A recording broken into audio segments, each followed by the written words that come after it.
Most of Illustrator's tools have options, and in order to get through the options, you have to double-click the tool. Let's take the Shape Builder tool here. I'm going to double-click it. There are the options, and there's a pretty important option, the gap detection.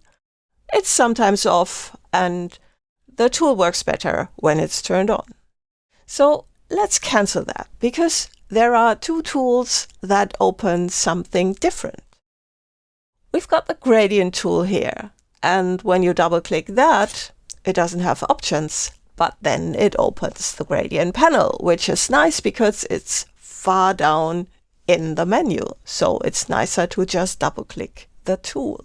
There's also the measure tool. The measure tool is hidden below the eyedropper tool. You first have to go there and then double click it. It takes you into the preferences. Now, having to first hold down the mouse on the eyedropper in order to open that and in order to then go to the preferences might be kind of hard.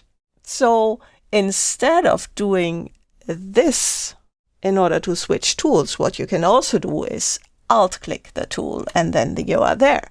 And instead of double-clicking it, you can also just hit Return and then you open whatever the tool opens when you double-click it. And if the tool has a shortcut, then of course it's even easier. So then you can just hit that shortcut. So let's first cancel that, hit the shortcut and then Enter. And then you get to whatever the tool does. While you're here, maybe take a look at some other secrets of other tools.